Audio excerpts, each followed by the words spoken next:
Bueno, compañeros, yo creo que, digamos que cuando pensamos en hablar de un tema como el Islam, entonces mucha gente dice, bueno, pero ¿qué hacen los sindicalistas hablando del Islam? ¿No? Sí, digamos como que se ve algo muy lejano.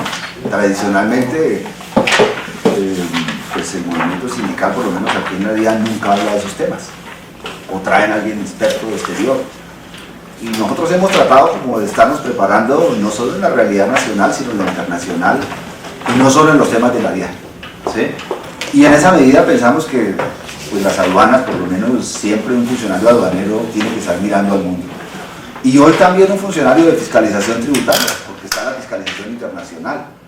Y ahí tenemos que mirar cómo es que se comporta el mundo. Quizás muchos de los países que vamos a mencionar pues no tienen comercio con Colombia, pero sí están en las noticias. Y esta reflexión que traigo simplemente son unos textos que vamos a leer y que vamos a tratar de pensar, escritos por un filósofo francés que se llama Michel Onfray. Es una persona que primero fue profesor de colegio muchos años y un día decidió retirarse y dedicarse solo a la investigación. Él tiene una universidad que se llama la Universidad Popular de Caen y allá pues todo el que quiera ir a escuchar, digamos, la charla y a participar, digamos, en esa universidad va libremente. Es una universidad gratuita, ya no cuesta nada, ni dan título ni nada, pero si ustedes ven, por ejemplo, ustedes lo pueden encontrar por YouTube y se dan cuenta que son grandes cantidades de gente y siempre está planteando discusiones importantes sobre los temas de hoy. Él, digamos, tiene un texto, que eso es lo que simplemente voy a leer algunas cosas del texto de él, ¿sí? Que se llama Pensar el Islam. Y él precisamente en la portada dice: en Pensar el Islam me propongo reactivar el pensamiento ilustrado, no pensar el Islam a favor o en contra, no es mi intención, sino pensarlo como filosofía. O sea, no es una interpretación política, sino una interpretación filosófica donde trata de poner, digamos, las cosas con sus justos términos, ¿sí?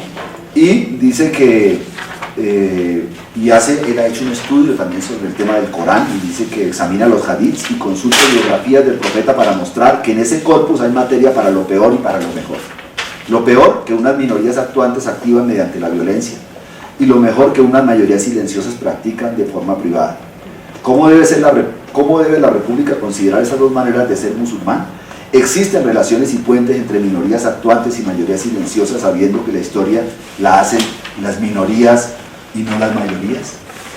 Entonces él, digamos, toda esta reflexión, digamos, ustedes se han dado cuenta de todo lo que está pasando ahora, por ejemplo, con el triunfo del presidente Trump, y cómo se activan los poderes en Estados Unidos y toman las decisiones y la Corte Suprema interviene y dice: un momentico, aquí no podemos discriminar. Y cómo ha habido como una especie de resistencia en el mundo, sobre todo de parte de las derechas, y unas campañas, digamos, en contra de la inmigración y en contra del Islam. Entonces lo que hace él es plantearnos el tema en Francia. Dice: mire, esto en Francia tiene estas características, y creo que esta lectura que él nos da en Francia nos permite pensar en general en el mundo contemporáneo. Digamos, su lectura arranca en 1983, ¿sí? En 1983 el presidente de Francia era François Mitterrand, ¿sí? Y entonces dice que él enterró el socialismo en ese momento. ¿Con qué aspectos? Primero, cuando anunció la austeridad que la izquierda gubernamental nunca ha rectificado. O sea, cuando digamos, comenzó a aceptar, digamos, que el modelo, digamos, que hoy tiene toda esa dinámica, que es el modelo neoliberal, que estaba en ese momento naciendo, tuviera su expresión en Francia. Como lo explicamos aquí en la charla de Piketty, él está diciendo que a partir de los años 80 hubo un cambio en la política, y ese cambio en la política tributaria significó que a partir de ese momento comenzaron a bajar los impuestos a los grandes ricos y a las multinacionales, y comenzó a empoderarse otra mirada del mundo, a partir de Bush en Estados Unidos, de Reagan en Estados Unidos y de Margaret Thatcher en Gran Bretaña.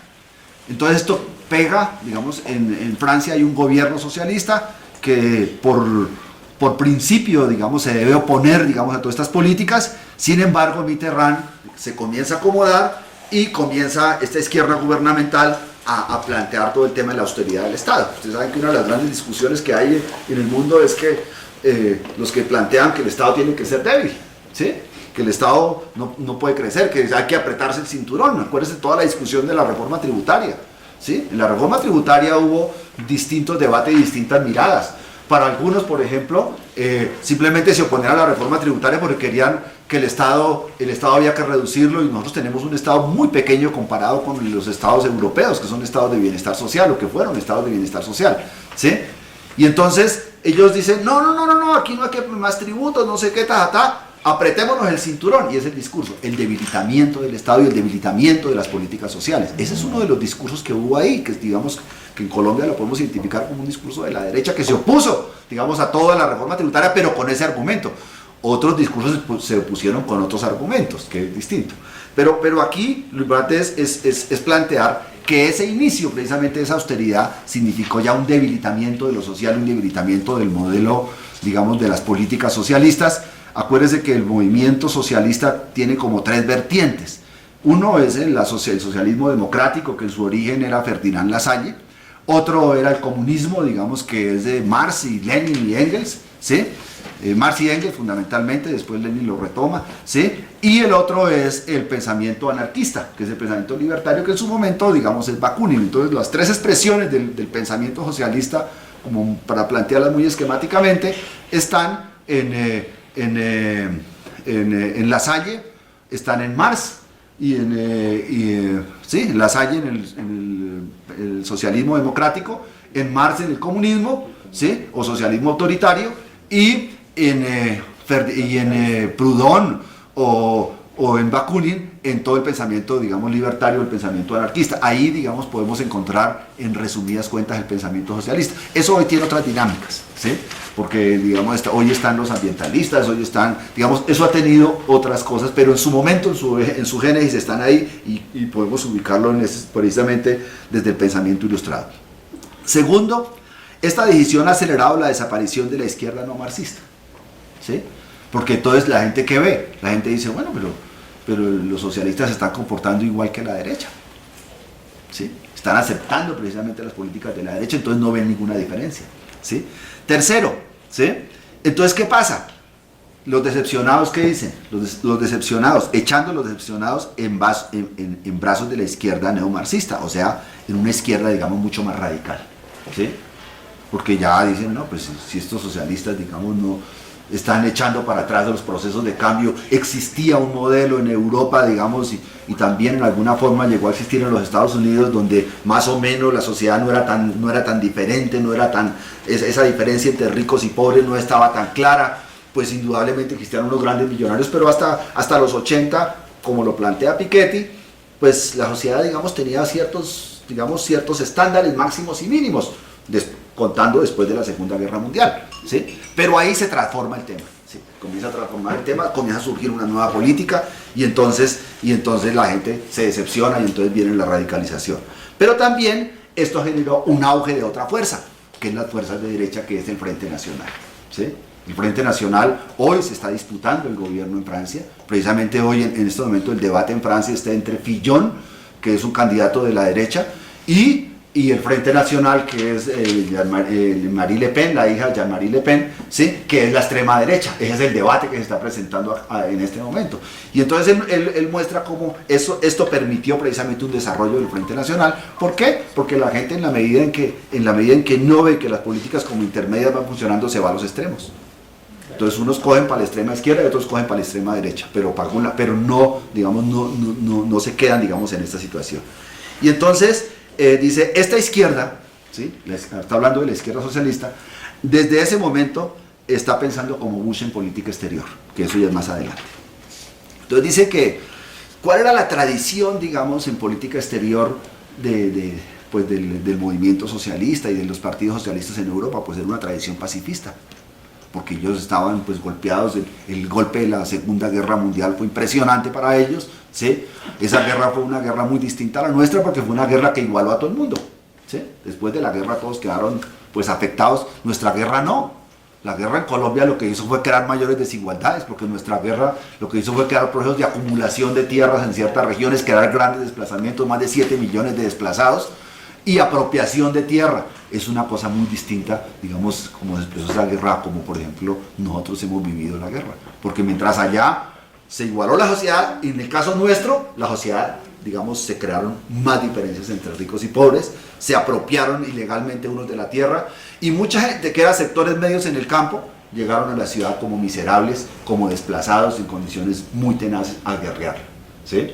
Esa es una situación. Bueno, pero entonces pensando, digamos, en que en ese proceso, hasta ese momento, digamos, ese cambio fue un cambio interno en Francia. Pero ya en el 91, ¿sí? hay un cambio ya no solo en lo interno, sino en lo exterior. Y es que se abandona la política exterior pacifista de la izquierda francesa para aliarse ya no con Reagan como en el 83, sino con Bush. ¿Sí? Sino con Bush en el 91, digamos, con las nuevas fuerzas se comienzan a plantear en ese momento la guerra contra Irak. Acuérdense que en el 91 es cuando Irak trata de invadir a Cuba, y entonces viene digamos, un ataque, digamos, unos ataques que los vemos por televisión nosotros, ¿sí? Que son los ataques contra Irak, ¿sí? Para detener la invasión que trata de hacer Saddam Hussein en ese momento. Desde entonces, salvo algunas excepciones, Francia ha participado en todos los bombardeos de los países calificados de canallas, países musulmanes, y ha contribuido Francia a matar a 4 millones de musulmanes. O sea que, digamos, que lo que se ha visto, digamos, es que ha habido, digamos, toda una serie de bombardeos y toda una serie de cosas, ¿sí? Que han generado, pues, que ha caído gente inocente. Un poco lo que pasó en Colombia también en los orígenes de la violencia. Acuérdense que los orígenes de la violencia fue un grupo pequeño, y hubo un debate en el Congreso, y en el debate en el Congreso, en ese momento Álvaro Gómez dijo que eran las repúblicas independientes, y vino todo un bombardeo de esas zonas, y ese bombardeo lo único que generó fue la aparición de las FARC, ¿sí? Y mire, 50 y pico de años de violencia, de muerte, de secuestros, de hecho, todo lo que hemos vivido nosotros, producto precisamente de esa política que ha podido resolverse en ese momento si hubiera una política social y si hubieran sido incluidos dentro del proceso del Frente Nacional, ¿sí? En Colombia, ¿sí? Entonces fíjense que es lo mismo que sucede en Francia, digamos, uno puede equiparar las cosas. Entonces, en Francia, ¿qué pasa? Pues viene todo ese bombardeo a esas zonas, ¿sí? Y ahí cae gente inocente, porque finalmente los guerreros no caen, los guerreros se esconden, están preparados para la guerra y están formados para la guerra. Mientras que el ciudadano como nosotros, el ciudadano común, pues simplemente está a lo que pase en ese momento, ¿sí? Y entonces dice, ¿alguien se imagina que ese abandono de la tradición pacifista de la izquierda no tiene ninguna relación con el hecho de que Francia se haya convertido en el territorio de una guerra protagonizada por algunos ciudadanos franceses musulmanes integristas que se reclaman del Estado Islámico? Entonces se pregunta, dice, bueno, pero entonces esto no tiene que ver con eso. O sea, no hay una reacción producto de todo este tipo de bombardeos que se están dando, ¿sí? La gente no se plantea desde ahí unas respuestas, ¿sí? Y entonces él, digamos, se hace esa pregunta, digamos, y está diciendo, mire, aquí hay que mirar, es en qué condiciones y por qué es que hoy tenemos estas situaciones, ¿sí? Y se pregunta, digamos, qué ha pasado precisamente con el hecho, digamos, de que desde acá se hayan convertido esas zonas en zonas de guerra, de que 4 millones de personas hayan caído, y entonces eso genera necesariamente una reacción. Y entonces él, como un hombre también de izquierda, dice, él es fiel a la izquierda, pero a la izquierda anterior del 83, en política interior, o sea, en la defensa de lo público, en la defensa, digamos, en contra, digamos, de la austeridad del Estado. Y antes del 91, también es fiel a esa izquierda, que era pacifista en el exterior y que no se vinculaba, digamos, con esos procesos de guerra. Piensa, y entonces ¿el qué piensa? En el pueblo sacrificado, y se mantiene al lado de ¿qué? Del pueblo. Quizás uno de los grandes planteamientos que hace un Frey es que le dice, mire, yo soy hijo del pueblo, yo no soy hijo de ningún rico, yo incluso, él cuenta que él estuvo en esos sitios, ¿cómo es que se llaman? Esos sitios donde como un internado, digamos, y porque su papá no lo pudieron tener en la casa y lo mandaron para el internado, y allá se educó, y allá se formó, y allá estudió, y entonces dice, mi mamá era empleada del servicio, y mi papá era un obrero. Entonces él no, digamos, él dice, nunca ha estado en los grandes círculos de los intelectuales franceses, pero el hombre está desde allá, desde Jaén, desde su lado, está siempre produciendo y está planteando cosas, digamos, en defensa de lo popular, ¿sí? Entonces dice, yo soy fiel, ¿a qué? a que no tiene, el Estado no tiene por qué tener esa austeridad que se ha planteado y que ha afectado fundamentalmente a los sectores sociales. Y segundo, que en lo exterior, la política exterior francesa no puede ser una política guerrera, sino debería ser también una política pacifista, o por lo menos liderada, digamos, desde el Partido Socialista, o los partidos, sí, que digamos, y piensa en el pueblo sacrificado y se mantiene a su lado. Esa izquierda ya no es posible institucionalmente, considera esto. Entonces dice que pensar el Islam no requiere, digamos, no está buscando ninguna legitimación de nada, sino simplemente son las ganas de pensar la problemática y a partir de esa problemática decirle a la gente, mire, vean esto de otra manera, ¿sí? No como nos lo presentan los medios de comunicación, que siempre ustedes saben que la mirada de los medios de comunicación es un poco para reír o para llorar. Por eso él dice que no se trata tanto de reír o de llorar, sino de comprender el fenómeno, de tratar, digamos, de entender, digamos, las diversas variables que se mueven ahí, ¿sí? Y por eso él se opuso, digamos, a las intervenciones que hubo en Malí, ¿sí? Acuérdense que hoy Malí es noticia para nosotros porque fueron 2 monjas colombianas secuestradas allá, ¿sí? En Afganistán, en Irak y en Libia. Él se opuso a todo ese tipo de intervenciones y siempre se ha opuesto. El caso de Libia es dramático porque mientras Sarkozy, digamos, recibe a Gaddafi en París y lo atiende y le consigue un campo para que él pueda montar sus carpas y todo eso, porque Gaddafi no se movía en los grandes hoteles, sino él se movía en sus carpas, ¿sí? Como se mueven allá en el desierto. Entonces lo recibe y lo atiende y a los pocos días lo bombardea y ayuda a matarlo, ¿sí? Entonces él dice, mire, en la medida en que nosotros nos hemos metido allá, tenemos hoy las consecuencias de lo que hemos hecho, ¿sí? Y él denomina esto las guerras coloniales contemporáneas. Dice, todavía existe la mentalidad de la colonización, ¿sí? Y ya no son las mismas guerras contemporáneas, las mismas guerras coloniales que existieron en otra época, ¿sí? En lo que llamaron el descubrimiento de América y todo ese tipo de cosas. No, dice, son unas nuevas guerras, pero también, digamos, igual está la mentalidad, digamos, del colonialismo ahí metida, ¿sí? Y entonces dice, ¿quién puede creer que el régimen talibán de Afganistán, Saddam en Irak, Gaddafi en Libia, Malí o el califato del Estado Islámico amenazaba realmente a Francia antes de que Francia los atacara? Acuérdense que la intervención, por ejemplo, en Afganistán de los Estados Unidos comienza cuando Afganistán es invadida por los rusos. Los rusos, digamos, apoyan a un sector, digamos, de los afganos, y este sector de los afganos es combatido por una fuerza que se llama los talibanes, que es una región. Y entonces los Estados Unidos arman a los talibanes, los ayudan, y con la ayuda de los talibanes, con el mejor armamento y el más moderno de ese momento, tumban y sacan corriendo a los rusos, la invasión rusa, ¿sí? Y ahí comienza el rollo. Después entonces los talibanes suben al gobierno y entonces ponen la burka, sacan a las mujeres de los colegios, dicen, ustedes aquí no pueden estudiar, aquí las mujeres son para la casa, señores, y bueno, y montan, digamos, el régimen del Estado Islámico, ¿sí? Y entonces ahí los Estados Unidos vuelven a intervenir, ya no para eso, sino en contra de ellos, pero ellos ya tienen unos armamentos y unas cosas que son tenaces, ¿sí? O sea, ya han logrado, digamos, ponerse en un punto, digamos, muy alto, ¿sí? Y bueno, esa guerra, digamos, ahí está Osama Bin Laden, y el hecho de de las Torres Gemelas, que fue algo prácticamente que hizo una ruptura en el mundo, porque fue un mecanismo por el cual se hace la guerra, ya no necesariamente con armas bélicas, sino con un avión civil, ¿sí? Y destruyen, digamos, los edificios estos allá en el centro del poder del mundo, que es en Nueva York. Entonces fíjense cómo, y a partir de eso ustedes miren toda esa dinámica, todo ese conflicto que ha pasado allá, ¿sí? Entonces, pues aquí él se está refiriendo a Francia y dice, Francia no tiene nada que ver en eso, resultó metiéndose allá y ahora tenemos las consecuencias precisamente de ese tipo de intervenciones, ¿sí? Y entonces dice, se confunden las causas con las consecuencias. Los regímenes islámicos del planeta solo amenazan a Occidente desde que Occidente los amenaza, ¿sí? ¿Por qué no atacar países que violan los derechos humanos y el derecho internacional? Entonces dice, aquí hay otra cantidad de países que están violando los derechos humanos y el derecho internacional y nadie los está atacando. Porque finalmente esas decisiones de atacar o no son de consideraciones políticas. Ni siquiera de la defensa misma de los derechos humanos. Por ejemplo, cuando los Estados Unidos apoyaron el régimen de Pinochet, que era un régimen violador de los derechos humanos, o las dictaduras de Argentina lo apoyaron simplemente por consideraciones políticas, pero no estaban interesados en la defensa de los derechos humanos. ¿Sí? Los de Videla en Argentina, de Viola, donde hubo toda una cantidad de desaparecidos que los tiraban al mar desde los aviones, ¿sí?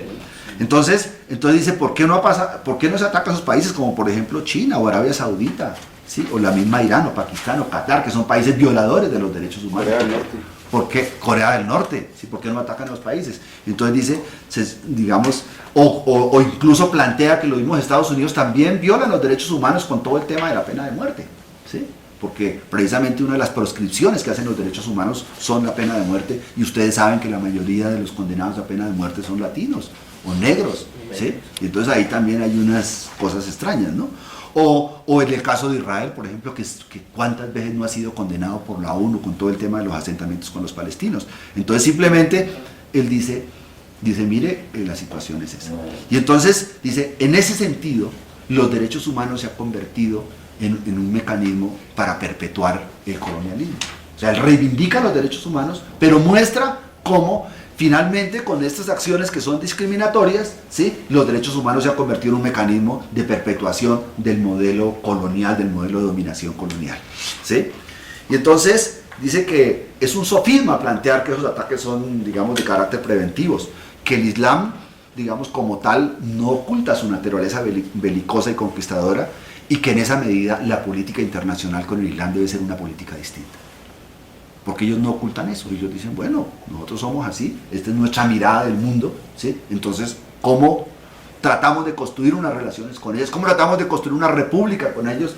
¿Sí? Unas relaciones de gobierno distintas, porque el modelo que ellos tienen es el modelo del califato, o sea, el modelo en el cual es un modelo religioso de dominación, ¿sí? Donde el Estado moderno, digamos, tiene sus dificultades. Pero acuérdense que el Estado moderno es la separación de la Iglesia y el Estado. Que nosotros venimos del feudalismo, y entonces el triunfo del Estado moderno pues es el triunfo, digamos, de la civilidad, digamos, cuando el Estado se separa y cuando ya no es Dios es la fuente del poder, sino es el pueblo, ¿sí? Eso es una cosa muy importante, que a nosotros nos llegó un poquito tarde, ¿no? Porque a nosotros prácticamente nos llegó eso con la Constitución del 91, nosotros hasta la Constitución del 86 todavía la fuente de la autoridad era Dios, ¿sí? Desde el 91 la fuente es el pueblo, aunque invocando la autoridad de Dios, de todas maneras sigue presente Dios ahí. Bueno, atacar diciendo que es de forma preventiva es un Islam. Abren fuego contra la redacción. Bueno, entonces él se refiere a qué, en este caso. Él está hablando de Charlie Hebdo. Charlie Hebdo era un periódico que circulaba en Francia, que circula en Francia, que es un periódico, digamos, de carácter sarcástico, ¿sí? Y que además ellos nadie los financiaba, ¿sí? Simplemente se financian ellos con las suscripciones de la gente, que eso es muy difícil hoy en la prensa. Entonces la prensa vive del billete, por eso los grandes medios los controlan los grandes poderes económicos, ¿sí? Todos sabemos, por ejemplo, aquí que el señor dueño del Banco Bogotá es el dueño del Tiempo, ¿sí? Y entonces controla y determina qué es lo que tiene que informar. Y si uno hace un paneo, digamos que RCN es dueño de los dueños de las gaseosas, ¿sí? Entonces ellos por eso hicieron toda esa campaña en la reforma tributaria en contra del impuesto a la gaseosa, que era un impuesto, digamos, para la salud, pero hicieron toda una campaña porque tienen los medios para hacer eso y por eso nos pueden a pensar como ellos quieren, ¿sí? Y ahorita arman escándalos con corrupción como lo arman siempre cada vez que hay una campaña electoral. Ustedes ven, hagan las cuentas de las campañas. Siempre que hay una campaña electoral salen todos escándalos de corrupción y comienzan a darse, como diría un amigo por ahí, un compañero aquí de este sindicato, dice, a darse chuzo entre ellos, ¿sí? Y después todos se ponen de acuerdo y vuelven a ganar ellos. Entonces eso también hay que mirarlo con reserva de inventario, ¿sí? Porque, digamos, ahí hay una manipulación de la población permanente, ¿sí? Constante, y nosotros somos sujetos de esa manipulación, ¿sí? Y entonces esos señores de Charlie Hebdo estaban fuera de todo eso.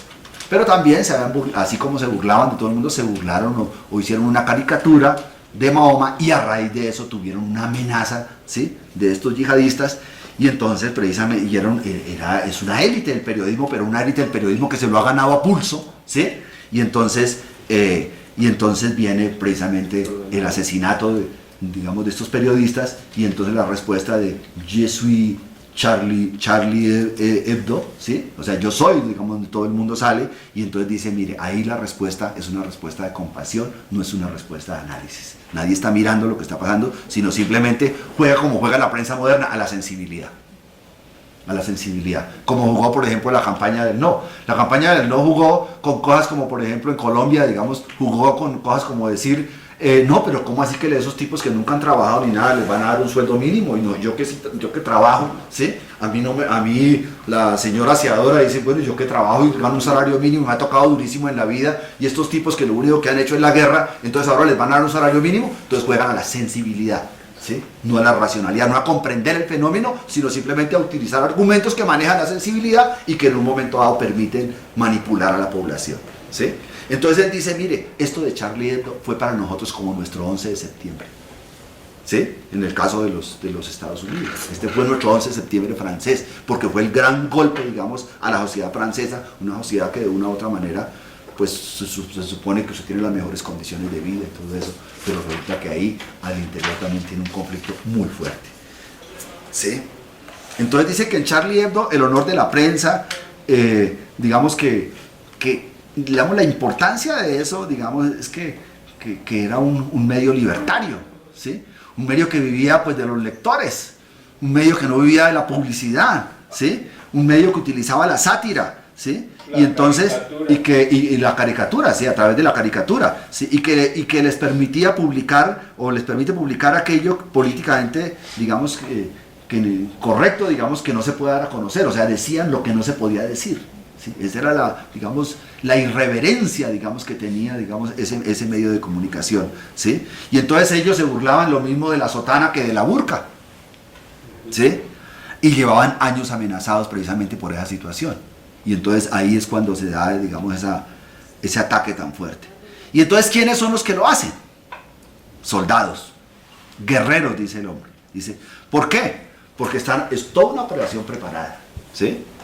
Es una operación preparada, ejecutada, la manera de manejar las armas, los pretextos de combate con pasamontañas, provisión de municiones sobre el tórax, las ráfagas efectuadas con los fusiles Kalashnikov, ¿sí? Contra el parabrisas del coche de la policía, los cambios de vehículo, la desaparición en la gran ciudad, y entonces todo esto demuestra que es gente que se ha entrenado para la guerra.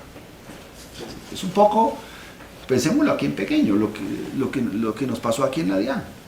Y dijeron que no, que eso no era nada. Eso tiene un riesgo. En un momento en que el país está hablando de paz, ¿sí? Y aquí lo que se dio en Bogotá es un caso, digamos, de un grupo que antes atacó a una entidad de salud y le puso una bomba también, que antes atacó por allá una cosa de policía y mató a 2 policías, y que para colocar esa panfletaria, digamos que como panfletaria no es peligrosa, ¿sí? Pero para esto hicieron toda una preparación, tanto política en el sentido de ubicar el sitio al lado de grandes contribuyentes, como militar en el sentido de haber analizado el tema, haberse metido allá, haber cogido a las personas que estaban allá, haberlas acribillado, ¿sí? Mientras hacían su acción. O sea, entonces eso que trataron de decir los medios en un comienzo y que después lo recogió la dirección de la DIAN y que lo dijo la policía, que eso no era absolutamente nada grave, claro que tiene una dimensión, y más en un país como el nuestro, traspasado por la violencia, ¿sí? Después ya apareció una bomba ya en la 75 en un baño que es un baño de usuario, donde le hubiera podido explotar a un usuario y a una mujer usuaria, porque era en el baño de las mujeres. Entonces, digamos que hay que mirar estas situaciones, digamos, es distinto, digamos, este conflicto allá al nuestro, pero tenemos cosas comunes que uno puede en un momento dado comparar para ver la peligrosidad de lo que está pasando, ¿sí? Entonces él dice, mire, esto que pasó allá con Charlie Hebdo, son guerreros los que hicieron esto. Guerreros preparados, gente preparada para la guerra, gente formada para la guerra, que va, digamos, y genera esa acción, ¿sí? Por tanto, dice, continuarán, y de hecho ha continuado. ¿Sí? Ustedes, digamos, las noticias permanentemente vemos cómo, y no solo ha sido en Francia, también ha sido en Bélgica, pasó en Alemania, digamos, eso sigue andando, esa situación sigue andando, ¿sí? Estos individuos no suelen tomarse vacaciones ni hundirse en el anonimato, quieren matar más y morir luchando porque piensan así. La yihad es así, llegar al paraíso y se reunirán con el profeta, nada que ver con el Islam, por supuesto, dice él. Porque, digamos, y él lo dice porque él ha hecho el estudio de lo que es el Islam, y ahorita más adelante les explico. Entonces dice que no basta, digamos, denunciar la barbarie de los integrantes del comando y afirmar que estos bárbaros atacaron nuestra civilización para creer que ya hemos cumplido. Eso no es suficiente, sino hay que mirar cuáles son las condiciones o por qué aparece eso, por qué los ataques, ¿sí? Y entonces dice, Mitterrand, Sarkozy, Hollande han estado bombardeando países musulmanes que no amenazaban directamente a Francia, como Irak, Afganistán, Libia, Malí, el Estado Islámico, causando miles de víctimas musulmanas desde hace años. O sea que ha habido, digamos, una agresión hacia ellos, ¿sí? Y entonces vuelve a plantearse el tema, dice, mire, si realmente fueran los derechos humanos la verdadera razón de los ataques franceses junto a Estados Unidos, dice, ¿por qué no atacan a otros países, los que violan los derechos humanos? ¿Por qué eso no lo hacen? ¿Sí? Incluso ustedes se preguntan por qué, por ejemplo, ahorita en la misma prohibición que afortunadamente la Corte de los Estados Unidos la detuvo, pero ¿por qué el presidente de Estados Unidos no incluyó, por ejemplo, a Arabia Saudita? ¿O por qué no incluyó a Pakistán? ¿Sí? Entonces uno, ahí la noticia dice que él tiene inversiones en esos países, entonces por eso no se los incluye. Pero sí hay que ver, digamos, en todo este tinglado, Arabia Saudita juega un papel muy importante en la activación de la guerra y en los recursos para la guerra. Y sin embargo no pasa nada. Pero ¿por qué? Porque Arabia Saudita tiene un poder económico muy grande fruto del petróleo y hay unos intereses que se mueven ahí. Entonces por eso, digamos, eso queda ahí. Acuérdense de dónde era Osama Bin Laden, ¿sí? Y entonces, o Qatar o Estados Unidos que aplican la muerte. Entonces dicen, miren los informes de Amnistía Internacional, ¿sí? Y a propósito de Amnistía Internacional, ahí en nuestra página, y eso es un paréntesis, que en nuestra página tenemos, en la parte de bagatela cultural, tenemos una parte de Amnistía Internacional donde están una relación de películas todas relacionadas con el tema de la Declaración Universal de los Derechos Humanos. Cualquiera que quiera, digamos, mirar la Declaración de los Derechos Humanos a través del cine, ahí encuentra la información y pues simplemente consigue las películas. Pero es importante para que lo tengan en cuenta. Bueno, entonces dice, ninguno de estos regímenes amenazaban directamente a Francia. Que ahora, desde que hemos tomado la iniciativa de bombardearlos, respondan dentro de esta lógica de la guerra, es otro problema. Quieren vender su petróleo o los productos de su subsuelo a su precio y ofrecer sus bases únicamente a sus amigos, lo cual es legítimo. Entonces ahí está reivindicando, digamos, la autonomía del Estado. Y entonces él dice, mire, detrás de eso hay unos negocios, hay unas cosas importantes. O sea, usted sabe que el petróleo está detrás de todo eso. Usted sabe que los grandes evasores tributarios en el mundo son los petroleros, ¿sí? Y que los petroleros con los precios de transferencia sacan la plata de todos los países y las envían a los paraísos fiscales. Y ahí nos están evadiendo absolutamente a todo el mundo, que el 60% de la plata que está en los paraísos fiscales es de las grandes multinacionales, y las grandes multinacionales, las más fuertes del mundo, son las multinacionales del petróleo, ¿sí? Entonces hay unos negocios. ¿Por qué el Estado Islámico hoy sigue vendiendo petróleo? ¿Y por qué hay gente que compra ese petróleo del Estado Islámico y a qué precios? ¿Y cómo es que se están moviendo un negocio ahí detrás de eso? Y los grandes inversionistas de Estados Unidos también están metiendo, y en este caso también supongo de Francia y de todos otros países, están haciendo de la guerra un gran negocio, ¿sí? ¿A costa de qué? De la muerte de la gente, ¿sí?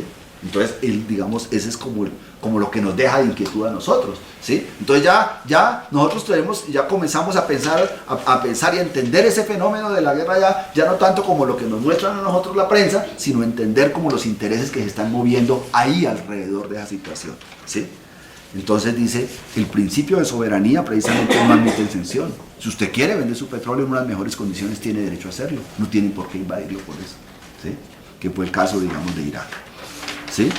Acuérdense que en esa discusión de la invasión a Irak, cuando Bush decide después del 11 de septiembre invadir a Irak, pues dicen que aseguran los informes que Saddam Hussein está preparando la bomba atómica, que tiene una cantidad de cosas, y finalmente es el primer ministro británico, que es laborista, se me escapa ahorita el nombre, quien toma la decisión de apoyar eso, que porque supuestamente ahí están las pruebas, y todo eso era falso, nada de eso tenía Saddam Hussein. Y mire cómo lo que han hecho, simplemente lo que hicieron después de tumbar a Saddam Hussein fue exacerbar el conflicto en esa zona, ¿sí? Porque si bien Saddam Hussein no era ninguna perita en dulce, de todas maneras construía un proceso, digamos, de unidad nacional y lograba, digamos, mantener el Estado de una manera o de otra. Después de eso, el Estado iraquí, digamos, está en una crisis profunda, ¿sí?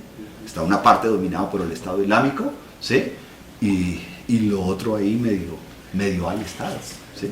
Entonces, esa es la discusión. Entonces, los políticos solo tienen ideas en función de su elección o su reelección. No han reflexionado sobre la guerra. O sea, lo que sucede aquí. Aquí eso es claro para nosotros. Los que defienden la paz, digamos, salen ahí, pero están en su condición política. Y los que no les gusta también están en su condición política, porque dicen, aquí hay gente que no les gusta esa vaina, entonces salimos por ese lado. ¿Por qué? Porque están en su decisión política, no están interesados en resolver los problemas del país, sino están interesados sencillamente en seguir controlando, seguir dominando y seguir haciendo los grandes negocios que nosotros vemos ahí, ¿sí? Donde las diferencias realmente no son muchas, ¿sí? Hay unas diferencias, sí, de discusiones. Uno no puede desconocer, digamos, el papel, por ejemplo, en Colombia, digamos, del presidente de la República alrededor del tema de la paz. Eso sí, eso es, digamos, en eso, digamos, el señor, yo creo que lo ha hecho bien, pero en todo lo demás, ¿sí? En todo lo demás, pues, estamos muy mal, ¿sí? Pero uno no puede negar que también aquí, en la medida en que la gente fue secuestrada, en la medida en que hubo víctimas, en la medida en que ha habido toda una cantidad de cosas, pues hay una reacción de unos sectores que no quieren ese proceso, y entonces ahí sale otro político a decir, venga señores, no señor, los que no queremos, ¿sí? Entonces, ¿por qué? Porque ninguno de los dos, digamos, está comprometido con la comprensión del problema, sino pensando es en cómo mantienen digamos, la política hacia adelante y cómo mantienen su dominación y su ejercicio y su control, digamos, de estos gobiernos, ¿sí? Entonces, porque hay unos intereses políticos, económicos, sociales, una cantidad de cosas que están ahí metidas. Entonces, eso mismo sucede en Francia. Entonces, por eso dice, los políticos no tienen ideas en función, digamos, de la comprensión y la reflexión sobre el tema, sino de sus elecciones. Y entonces dice, mire, y cita a uno de los grandes de la guerra, que es Clausewitz. Entonces, en su libro de la guerra, él habla de dos guerras. Dice, mire, y él desarrolla sobre todo una, que es la guerra grande. Entonces, ¿cuál es la guerra grande? En Clausewitz, ¿sí? Que es el gran estratega de la guerra. Todo el que sepa de guerra aquí tiene que haber leído a Clausewitz, ¿sí? ¿Sí? Y entonces dice, mire, la guerra grande es la guerra entre los estados, ¿sí? Entre dos naciones, entre dos pueblos. Entonces, la Segunda Guerra Mundial fue una guerra, pues madre, devastadora, fue una guerra grande. Pero hay otra guerra, que llama la guerra pequeña, y sobre la cual también teoriza Clausewitz, ¿sí? Y entonces, ¿esa guerra qué es? Es la guerra que se denomina la guerrilla, ¿sí? Que son guerras, digamos, que tienen otra dinámica, ¿sí? ¿Sí? Ataco, huyo, ¿sí? Si avanza, retrocedo, ¿sí? Entonces tiene otra dinámica. Entonces ya usted no necesita tener grandes ejércitos, grandes mañas, sino simplemente usted tener grupos que se muevan, que sepan mover en ciertas direcciones, hacia ciertas cosas, y sobre eso obtiene resultados, ¿sí? Entonces, y tiene, digamos, y ahí ya, entonces ese es un poco el gran conflicto que estamos metidos hoy en el mundo entero, ¿sí? Y entonces dice, mientras tanto, 3 hombres emblemáticos de la guerra, con un Kalashnikov cada uno y 3 coches robados, pueden decapitar un periódico, poner a Francia de rodillas, mostrarla desangrándose frente al mundo, diezmar el genio del dibujo satírico francés y no obtener como respuesta por parte del jefe de Estado francés más que unámonos todos. Entonces muestra precisamente la peligrosidad, digamos, de esta forma de acción guerrillera, ¿sí? Y terrorista porque va contra la población, ¿sí? Y es que pueden actuar 3, ¿sí? Incluso, digamos, en temas, digamos, yo he visto, por ejemplo, no lo he leído, pero yo he visto en los escaparates de las librerías, he visto, digamos, mercado de guerrillas. Y entonces supongo que el teórico coge el tema de la guerra de guerrillas y lo convierte al mercado. Y dice, miren, nosotros también podemos hacer esos mecanismos que utiliza la guerra de guerrillas para hacer mercado, ¿sí? O sea, con grupos pequeños podemos hacer mercado, ¿sí? O incluso en el sindicalismo, pueden decir, ya aplicado a la paz, ya no a la guerra, pero podemos aplicar ese método, ¿sí? De que ya no sean grandes masas, sino de pronto grupos pequeños moviéndose y generando acciones sindicales, ¿sí? Ya no violentas, sino pacíficas. Entonces quiere decir, lo que quiero mostrar con eso es que grupos pequeños también pueden actuar desde que exista una decisión, una voluntad, ¿sí? Y en este caso, lo que sucede es que tres personas, digamos, ¿sí? Armados y con unas características, ponen, digamos, en una situación en entredicho. Lo de las Torres Gemelas no fueron más de 6 personas los que se tomaron esos 2 aviones. Y miren el hecho que generaron en el mundo entero, ¿sí? Y entonces aquí lo mismo. Entonces ya no son grandes grupos, sino son grupos pequeños. Entonces ya las características, digamos, del enfrentamiento, las características para combatirlo, pues son muy distintas. Porque igual este guerrillero, digamos, este terrorista, este personaje que está ahí, este guerrero, digamos, pues no puede ser fácilmente identificado, ¿sí? Se mueve, digamos, en la población, se mueve como cualquier ciudadano, ¿sí? Y de pronto es que aparece, se desabrocha y saca su arma y saca tal y se explota y todo ese tipo de cosas que sucede, ¿sí? Entonces es otra característica porque usted tiene grandes armas, grandes tanques, grandes cañones, grandes cosas de esas, pero resulta que apareces 1, 2, 3, ¿sí? Esa es, digamos, esa es la situación. Y entonces él critica esa propuesta, dice, bueno, pero que unámonos todos, ¿pero qué? ¿Dónde está la respuesta política para poder construir otro tipo de relaciones, para poder avanzar, digamos, para que el mundo avance y pare esta guerra y construyamos otra relación con el Islam? De eso no hay nada, ¿sí? Y entonces dice que a partir de que así como el 11 de septiembre francés el 11 de septiembre comienza en Estados Unidos, se inaugura una nueva era en Estados Unidos, el 7 de enero inaugura una nueva era desgraciadamente en Francia. Dice cuando caigan los 3 asesinos, sea con su sangre, sea con un coche, se levantarán 3 más. Dice, bueno, sí. Entonces la prensa dice, los cogimos, no sé qué, los matamos, bueno, lo que sea, ¿sí? Pero dice, pero saldrán otros 3 más, ¿sí? Y cuando estos 3 caigan, aparecerán otros 3, ¿sí? Y entonces él se pregunta, dice, nos han dicho que hay acaso más de 1000 soldados que han vuelto del frente del Estado Islámico dispuestos a entrar en combate.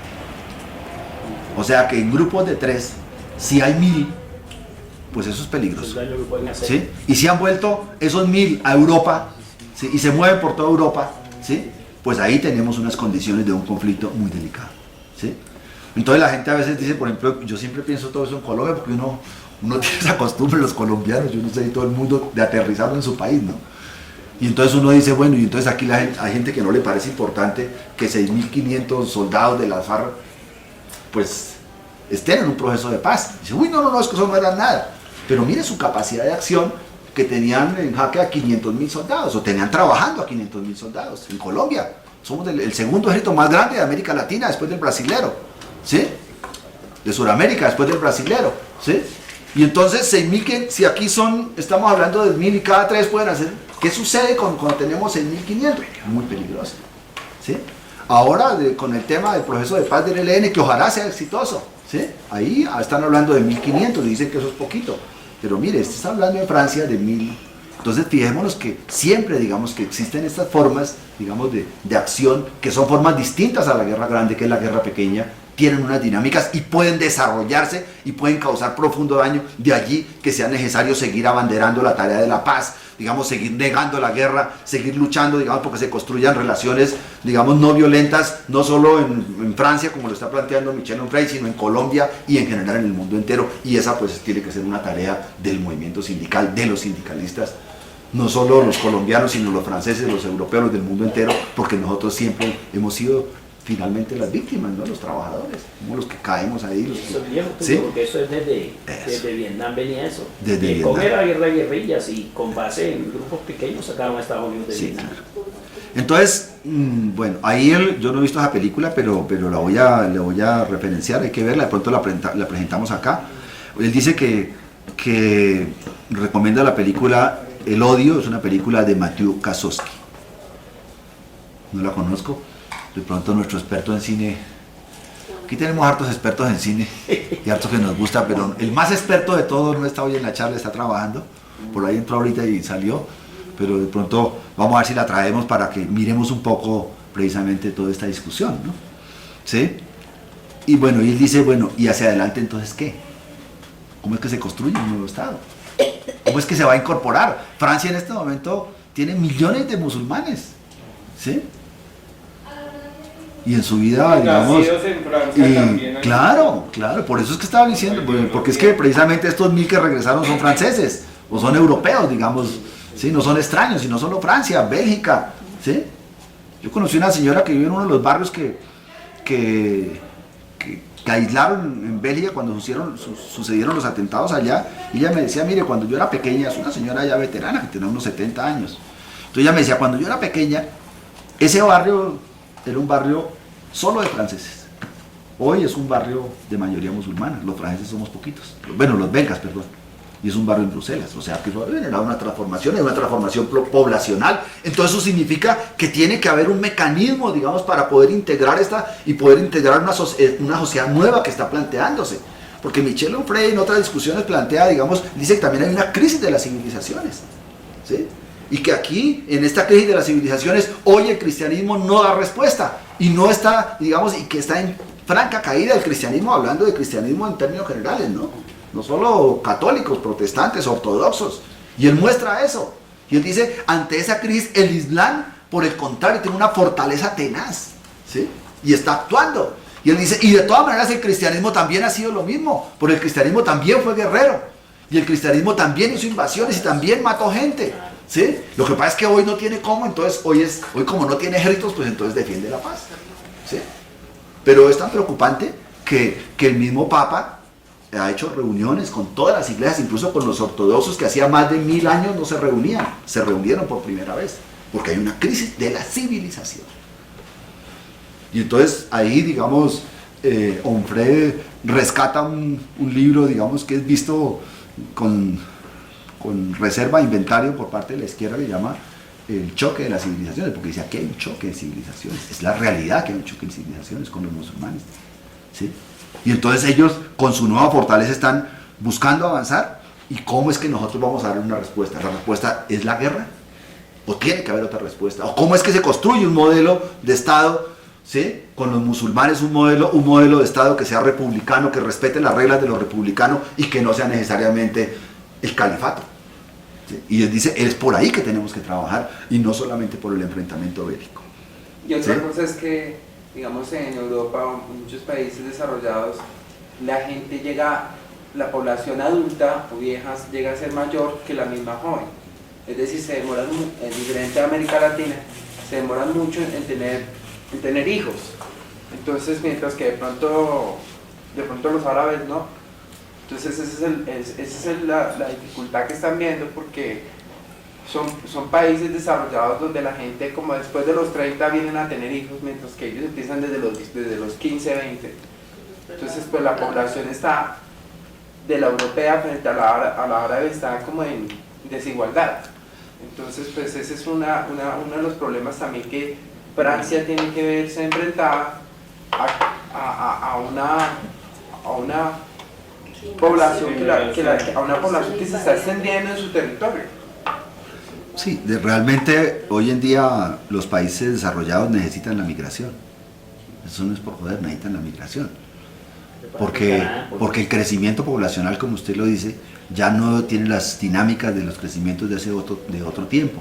Hoy en día las familias tienen 2, 3 hijos, un hijo, ¿sí? Entonces hay un déficit de la población, incluso en Colombia. En Colombia, digamos, cada vez la población es mayor porque las políticas también aquí de planificación familiar han llevado que prácticamente las familias hoy en día tienen 1 o 2 hijos, o sea, no hay una reproducción de la especie. La reproducción de la especie es si de 2 salen 3, pero resulta que de 2 sale 1, ¿sí? de 2 salen 2, si salen 2 se mantiene, si sale 1 disminuye. Y en Colombia, por lo menos, donde más crece la población es en las poblaciones afros, donde todavía las políticas de planificación familiar no han pegado de la misma manera. Pero indudablemente que esa ha sido, digamos, como una política mundial y que ha tenido sus efectos en todos estos países, incluso hablamos de Colombia, pero más efectos en los países, digamos, industrial avanzados y hoy en día, digamos, posmodernos, ¿sí? Pero, y por eso ellos necesitan de la migración, porque es mano de obra que llega a trabajar, ¿sí? Por ejemplo, que llegue un profesional, Canadá lo dice claramente, que llegue un profesional, pues ellos se ahorraron formarlo, se ahorraron educarlo, se ahorraron todo eso y llega el tipo a trabajar. ¿Y quién costeó la formación? No fueron ellos, ¿sí? Entonces realmente eso es una necesidad también de ellos. Precisamente ese es uno de los temas. Entonces, él lo que está diciendo es que, pues, que hay que hacer un análisis distinto de comprensión del fenómeno al que se está planteando en este momento en Francia. Y entonces cita otro caso, en el caso de un supermercado, digamos, donde también igualmente hay una acción, digamos, de grupo muy pequeño que va y captura gente, ¿sí? Después lo hicieron en un teatro, ¿sí? Que estaba incluso hasta los familiares, los primos de una amiga que estaban ahí. Eso debe ser terrible, estar usted metido en un teatro cuando empiecen a disparar contra todo el mundo, ¿sí? Y entonces, digamos que no, digamos, y por ejemplo, en el caso del supermercado, él dice, bueno, vinieron las grandes manifestaciones, él dice, bueno, eso es un riesgo también, porque igual le pueden poner una bomba a las manifestaciones, ¿sí? Entonces, él hace un cuestionamiento, digamos, es de el cuestionamiento es el cuestionamiento de la respuesta que están dando el gobierno francés a esta problemática. Dice que esa no puede ser la respuesta, dice que la respuesta tiene que ser otra, porque de esa manera lo único que se va a hacer es exacerbar la guerra, ¿sí? Y harán negocios, indudablemente, porque los negocios de la guerra son los más grandes, ¿sí? Pero esa no es la solución, digamos, para la gente, ¿sí? Y entonces, y él vuelve a recordar y vuelve a decir, dice, mire, ojo, por lo de 1983 de Mitterrand, porque en ese momento Mitterrand dejó de ser socialista y se volvió liberal. Y entonces, ¿qué pasó? Que se instrumentalizó el Frente Nacional, y que eso en ese momento era un grupúsculo, y después de eso llegó a tener 37 diputados, y hoy está a puertas de ganar unas elecciones, ¿sí? Y entonces dice que, entonces plantea ese crecimiento como la escoba del aprendiz de brujo. Dice que para la izquierda liberal era compartir el poder con la derecha liberal, porque en ese momento hubo una convivencia, ¿sí? Y entonces entonces vinieron las alianzas entre la izquierda liberal, la izquierda que se volvió liberal, y la derecha liberal, y el Frente Nacional se quedó por fuera, recogiendo precisamente todo el inconformismo que había, precisamente por haber abandonado la política social, ¿sí? Y entonces, digamos que hay otro hecho que pega mucho, y es la caída del muro de Berlín.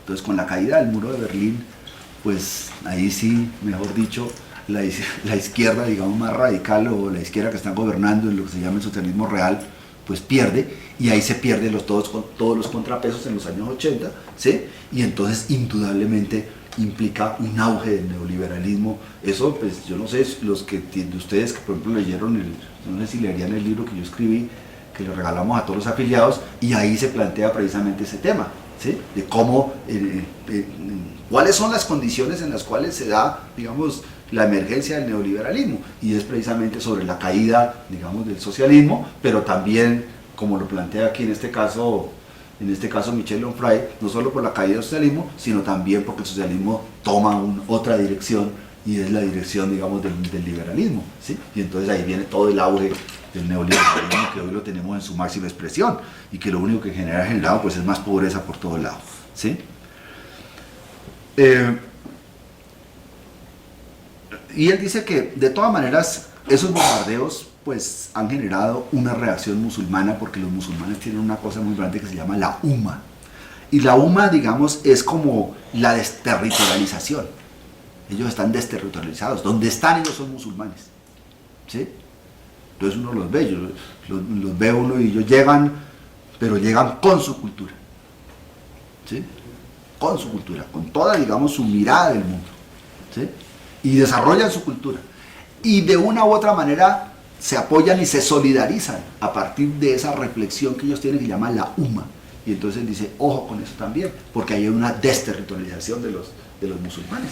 Bueno, los expulsan de acá, van migrando, llegan en barcos. Nosotros hemos visto todas las migraciones, cómo han llegado a Europa, les ponen cerca, les ponen de todo, pero llegan allá, ¿sí? ¿Sí? Pero llegan con su cultura, y de una u otra manera llegan también con un mecanismo de unidad, digamos, como musulmanes, ¿sí? Digamos que, y entonces comienza a explicarnos lo que significó, por ejemplo, su lectura del Corán. Y entonces él dice, mire, hay unos suras que son como los textos pequeños, como nosotros, ¿cómo se llaman en la Biblia? Se llaman los versículos. Entonces allá tienen los suras. Y entonces los suras les dice que no está permitido forzar a nadie a creer. Hay unos suras que dicen eso. Pero hay otros, digamos, que son antisemitas, ¿sí? Que son falócratas, misógenos, homófobos, belicistas, guerreros, ¿sí? Y en el libro claramente dice que hay que matar, ¿sí? Entonces dice, el Corán tiene dos lecturas. Una lectura pacifista que usted puede hacer, pero también una lectura guerrera.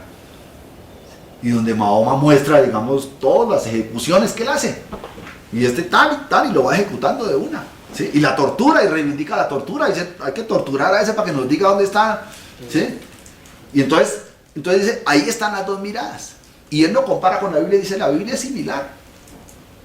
En la Biblia hay una mirada, digamos, de Jesucristo, que es una mirada pacifista, pero hay una mirada de San Pablo, que es una mirada guerrera, ¿sí?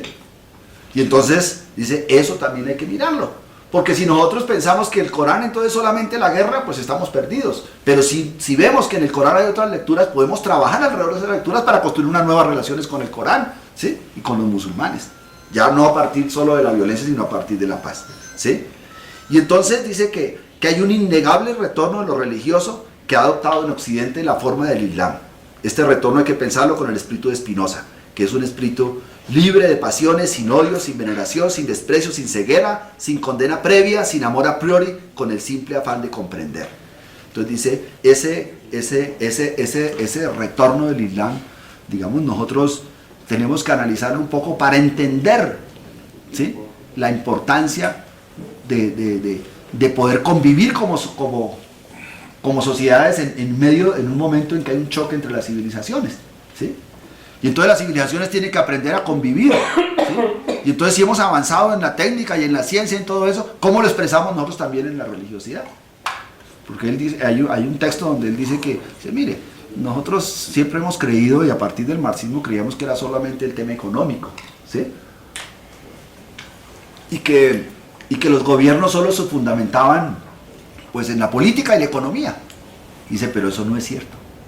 Dice, siempre las culturas se han manifestado también con la religiosidad, y toda cultura ha tenido su forma de religiosidad, y entonces él va mostrando, ¿sí?, él va mostrando a través de la historia las diferentes culturas cómo tuvieron sus religiosidades, ¿sí?, y las más dominantes. Entonces y va viendo cómo la aparición del cristianismo responde a unas condiciones y responde a una filosofía y la relaciona con el pensamiento aristotélico y con el pensamiento de Platón, ¿sí? Y entonces muestra, digamos, que ahí, digamos, que esa relación entre el poder y la religiosidad es inmanente en la medida en que todo el mundo tiene una mirada de la espiritualidad y es una expresión de la espiritualidad. Y él Onfray es ateo, pero él dice, y puede también existir una espiritualidad atea, ¿sí?, pero esa es menos comprendida, ¿sí? Pero para la mayoría de la población su comprensión, digamos, de la religiosidad tiene que ver con un Dios, y ese Dios pues puede ser las religiones monoteístas, las religiones politeístas, las religiones que adoraban al sol,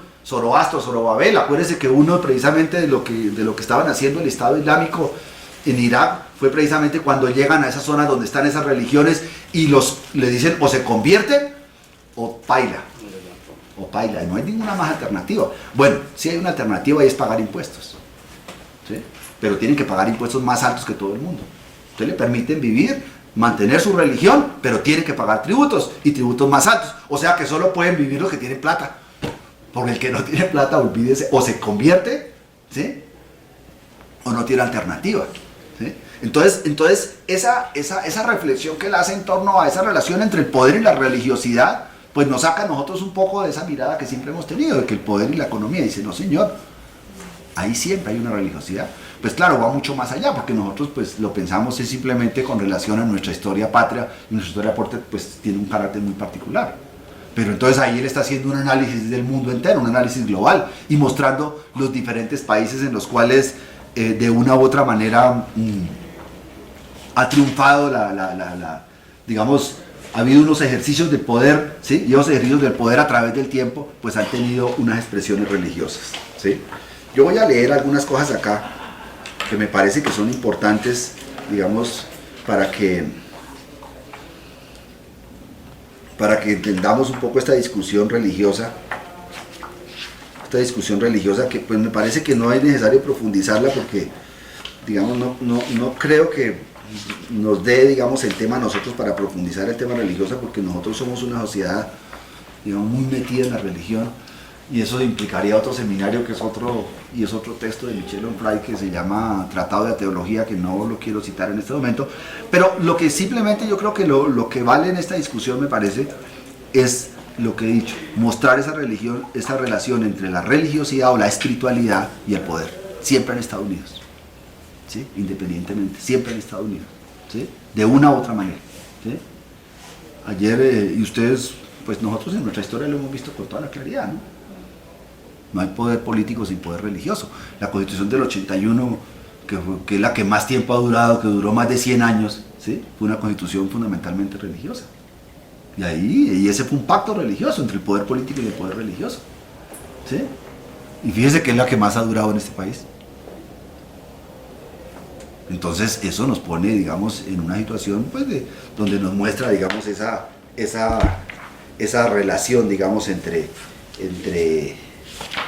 la religiosidad y... Él dice, por ejemplo, mire, el propio Mahoma fue un guerrero que entraba personalmente en combate desempeñando en él su papel que no debería considerarse islamofobia. Son muchas las suras que legitiman las acciones violentas en nombre del Islam. Otras no tan numerosas, aunque también existen, propugnan el amor, la misericordia y rechazan la coacción. Obtenemos entonces dos maneras de musulmanes, dos maneras incluso contradictorias. Los políticos de la derecha y la izquierda liberal que se suceden en el poder y que han generado en Francia la miseria, la pobreza, el paro, el iletrismo, la incultura, han celebrado el culto al dinero y el éxito como el horizonte insuperable que ha enterrado cualquier forma de espiritualidad en el aras del becerro de oro y que fuera de Francia han desarrollado una política islamofoba, bombardeando muchos países desde Irak a Afganistán, pasando por Malí. Estos son responsables y culpables, sí señor. Desde 1983, bueno, esto ya lo he escrito, ya lo he dicho varias veces, que la izquierda ha dejado de ser izquierda para convertirse en liberal. Desde que esa izquierda, con el diario Liberación a la cabeza, ha clamado de una manera terriblemente obscena, ¡viva la crisis!, desde la derecha y la izquierda liberal hacen una política económica parecida. Votan a favor de todas las guerras contra el Islam, desde Irak hasta el Estado Islámico, pasando por Afganistán y Malí. Francia no ha dado de sí misma una imagen que a uno le parezca amar. ¿Sí? El pueblo ha muerto. Ha sido sustituido por un populacho fabricado por los medios de comunicación de masas. Desde hace años, el gran formador de conciencia ya no es la escuela, que también se ha vendido al mercado y a los ideólogos, sino la pantalla, la televisión, la red, el tweet. Los medios de masas por definición masifican, transforman los pueblos en muchedumbres, y es sabido que las muchedumbres no piensan, no reflexionan, no analizan, sino que agregan y caminan como solo un hombre detrás de un eslogan. Y entonces viene el cuestionamiento que hace, Je suis Charlie Hebdo. ¿Sí? Entonces dice, mire, nos llegamos en la compasión, en la sensibilidad, pero no hacemos un análisis de la problemática. La prueba es que Hollande ha dado un salto de 20 puntos en la opinión pública simplemente buscando el contacto con la masa, seguramente inspirado por su asesor de comunicaciones para decir que formaba parte de ella cuando acaba de manifestarse para los medios en una calle con una seguridad impresionante y en compañía de los grandes de la tierra, algunos de los cuales pisotean diariamente los derechos humanos. ¿Por qué? Cuando se pretende luchar contra el terrorismo en nuestro suelo, se bombardean pueblos afganos que no nos amenazan y a cambio no se hace nada contra los países los que vemos a ciencia cierta que están claramente implicados en el terrorismo internacional, puesto que lo financian, como es el caso de Qatar o Arabia Saudita. Y ustedes fíjense si ahorita en la decisión que toma el gobierno de los Estados Unidos está Qatar o Arabia Saudita. No. Y la misma noticia lo dijeron que día, él tiene inversiones en hoteleras, ¿sí? El presidente Trump en Arabia Saudita, entonces a él no le conviene poner a Arabia Saudita, ¿sí? Entonces fíjense que detrás de esto es una manipulación impresionante. Ya se ve que no es contra el terrorismo contra lo que luchamos, sino contra pequeños países indefensos, fáciles de bombardear para ayudar al comercio de vendedores de armas. Esas guerras contra pequeños países desarmados no son gloriosas, sino despreciables. ¿Qué hicieron los gobiernos guerreros, entre ellos Francia contra Pakistán, que dio cobijo a Bin Laden durante años? Nada. Bien es verdad que Pakistán posee la bomba atómica. Lo ideal sería que Francia procediera a un cambio radical de política y dejase de querer imponer su ley en el planeta en nombre de los derechos humanos cuando actúa motivada por intereses económicos, financieros, estratégicos y geológicos. ¿Geológicos? ¿Qué está hablando de lo geológico? Del petróleo. ¿Sí? Fíjense nosotros, por ejemplo, toda esta discusión alrededor del petróleo que hay, guerra en Colombia. ¿Cuál ha sido la historia alrededor del petróleo? La guerra y la miseria, ¿sí? Y entonces mientras montan el petróleo, que llegan los trabajadores, las prostitutas y la violencia. Eso es lo que llega a los pueblos, ¿sí? Eso es lo que llega. Y después, ¿qué le queda a los pueblos? Después de que acaban con todo el petróleo y sacan y se llevan todo, nada, la miseria, ¿sí? Y aquí en Colombia hemos visto todo el descaro de lo que se han robado en Arauca, lo que se robaron en el Meta, lo que se robaron en Casanare. Y no pasa nada. Y todos los días salen más escándalos y no pasa nada. Porque si no existieran esos escándalos no existiría este modelo de dominación, porque ese es un modelo que compra. Y para eso necesita toda esa plata, para poder comprar. Y entonces por eso en las elecciones solo votan los comprados. Entonces necesitamos que dejarla votar la gente que no está comprada, o sea, la gente que no vota, la gente que no está metida en ese negocio. Y esa es la gente que no sale. Entonces necesitamos que esa gente precisamente salga. Igual que lo que sucede ahora ¿sí? con el carbón, que el carbón que ha dejado enfermedad, no ha construido ni una escuela ahora que le hizo la intervención. Bueno. Y la gente con enfermedades pulmonares, Claro. Toda la gente de la región. Toda la gente con ese polvillo que estaba ahí. Yo recuerdo cuando empezó esa discusión, yo estuve en esa época, yo hacía estudios de impacto ambiental y estuve en un seminario mineroenergético en el año 90, digamos, y le exigían a Colombia, a la esta que tenían que, cuando saliera el carbón, tenían que regarle una sustancia para que sacara ese polvillo. La multinacional no quiso. Que es lo que le ponían unas carpas encima. Eso no sirve. Tenían que regarle una sustancia precisamente para evitar eso. Y ese polvillo tiene enfermo a los guayús. ¿Sí? Y los está matando. ¿Sí? ¿Qué iba a decir? Que así como en Colombia los mismos 50 años de no ha habido paz en todo el tiempo, en el mundo ha pasado lo mismo, son 70 años de guerra sin parar después de la Segunda Guerra, ¿no? Cómo se repartieron el planeta, las grandes potencias, ¿no? África, la dividieron entre Inglaterra, Francia, Estados Unidos, y lo mismo en Medio Oriente. Entonces, el trasfondo es religioso, pero lo que hay detrás de todo eso son los bloques de poder. No se han salido de los países que intervinieron. El África sigue, hasta mantiene la lengua francesa en muchos países y el inglés en otros, ¿no? Y el portugués en otros. Y de ahí no ha parado. Y aunque haya acuerdos religiosos, no va a parar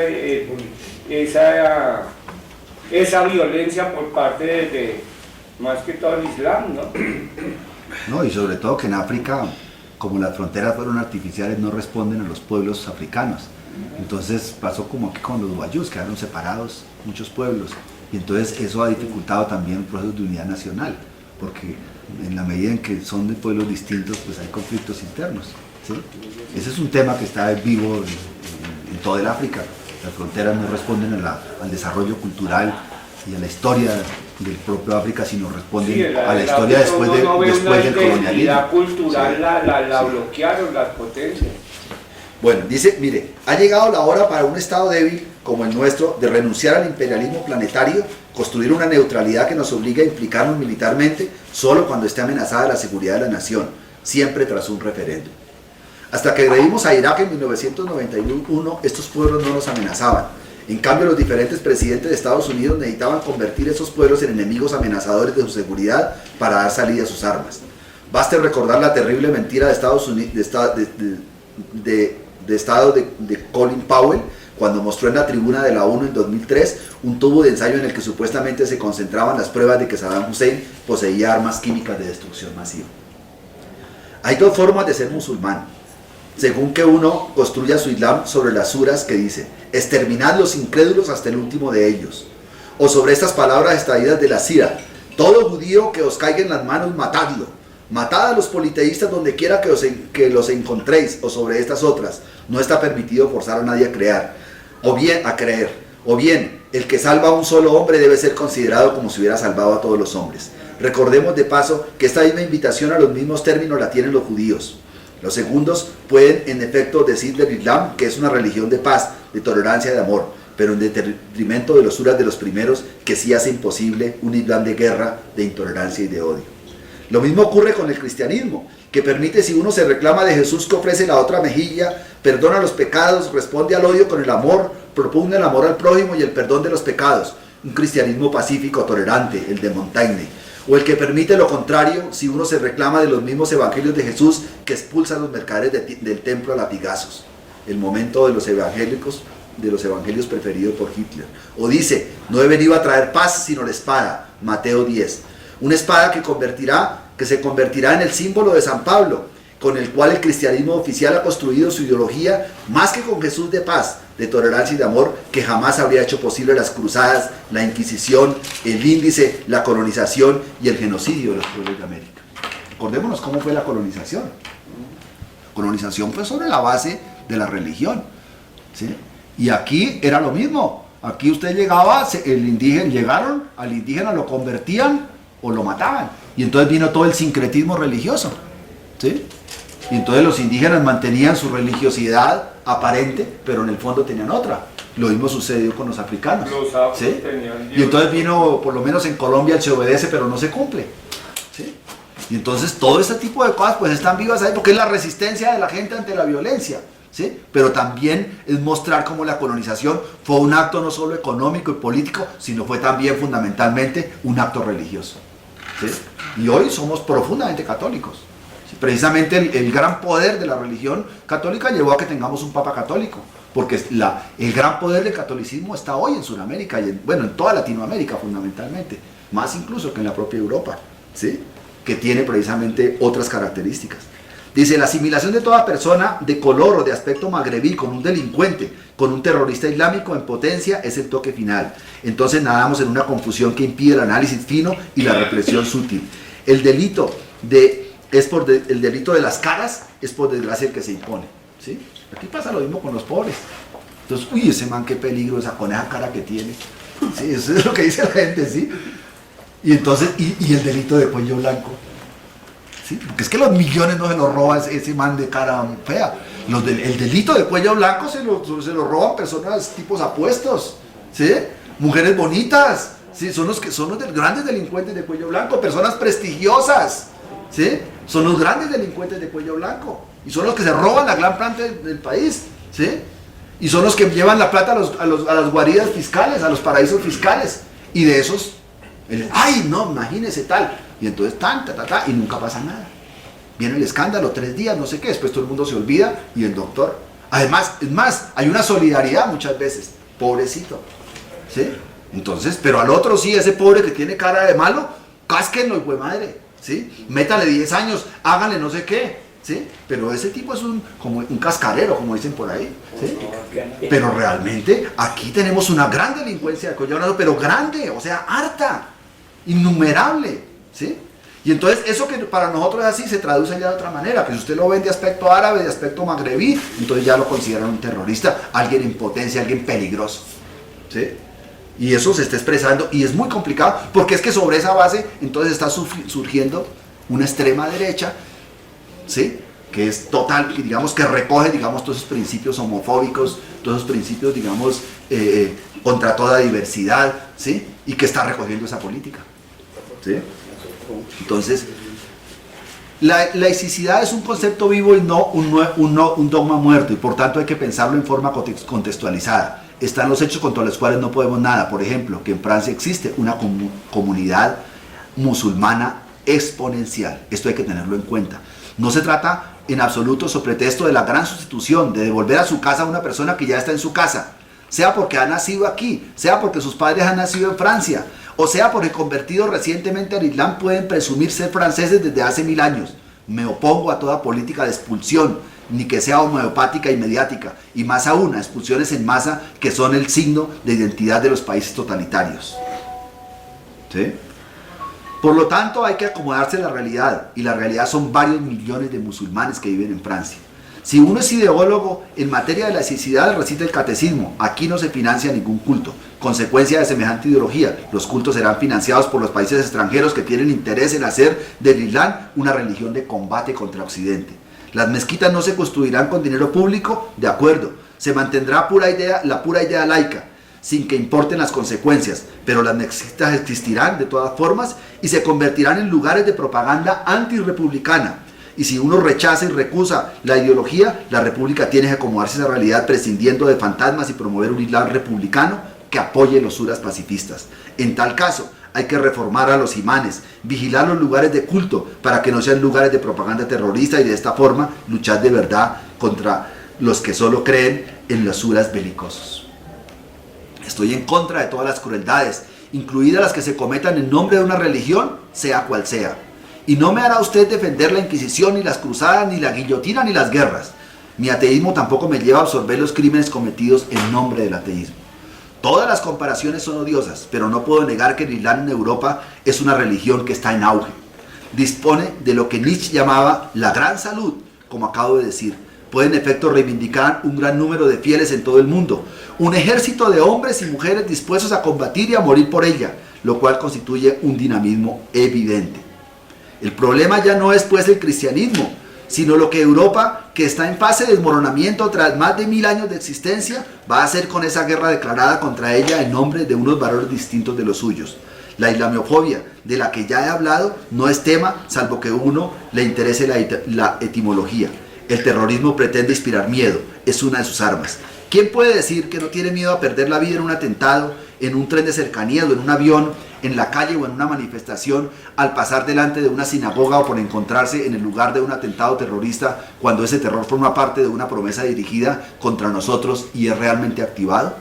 Los que piensan esto no andan digamos, los que piensan, sí, en las acciones, Occidente ha llegado al final de su camino. Europa está moribunda, no resucitará, y como todas las civilizaciones en fase de desmoronamiento, muestra signos de decadencia. El dinero rey, la pérdida de todas las referencias éticas y morales, la impunidad de los poderosos, la impotencia de los políticos, el sexo desprovisto de sentido, el mercado que se impone a todo, el analfabetismo masivo, el iletrismo de los que nos gobiernan, la desaparición de las comunidades familiares o nacionales en áreas de tribus egotistas y locales, la superficialidad convertida en regla general, la pasión por los juegos circenses, la desrealización y el triunfo de la negación, el reino del sarcasmo. Sálvese quien pueda. Entonces él dice, mire, esta es la realidad. Digamos, el mundo está así, y así, y fíjese que no es muy distinto ese mundo de allá del mundo nuestro, ¿sí? El mundo está así, entonces demos salida, demos respuesta a esto, pero demos respuesta que responda, digamos, que tenga que ver, digamos, con soluciones reales y no simplemente respuestas belicistas, ¿sí? Y entonces por eso, y con esto yo creo que podemos terminar, dice, un Islam que dentro del Corán dé prioridad a su parte pacífica. Por ahí, una vez más, según lo que acabo de decirle, ¿quién puede tener interés en ser pacífico cuando ahora puede ser conquistador? Sobre todo porque intrínsecamente el Corán es palabra de Dios y no se puede elegir según el propio capricho lo que Dios ha manifestado. La contradicción está en el texto. Los que profesan un Islam ilustrado tienen razón, está en el Corán. Pero los que profesan un Islam belicista y conquistador también tienen razón, porque también está en el Corán. Todo depende de lo que uno extraiga. Quien quiera la paz a priori tendrá suras que le darán la razón, pero quien quiera la guerra a priori también disporá de otros suras que le darán la razón. En el Nuevo Testamento teníamos la misma contradicción en los evangelios. Jesús dice, dad al César lo que es del César y a Dios lo que es de Dios. Pero en la epístola de los Romanos, San Pablo también dice, no hay autoridad que no venga de Dios. Por una parte, si uno reclama que Jesús puede justificar la laicidad con la separación de lo espiritual y lo temporal, por otra parte, si uno toma como base San Pablo, liga de forma indisoluble lo espiritual y lo temporal.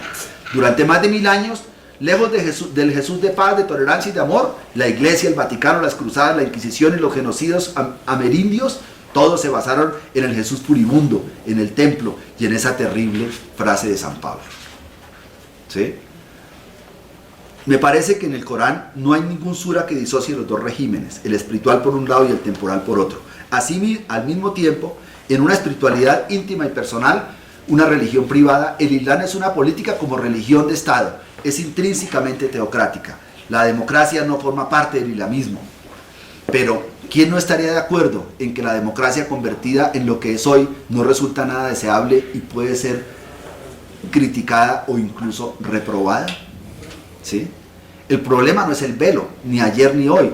No creo que exista ningún peligro en un viaje escolar con otros padres por el hecho de compartirlo con una madre que lleve velo. La clave está en el Islam que uno elija dentro de un libro que permite al menos dos interpretaciones, o que presenta al menos dos puntos de fuga extremos, uno hacia el sufismo y otro hacia el yihadismo.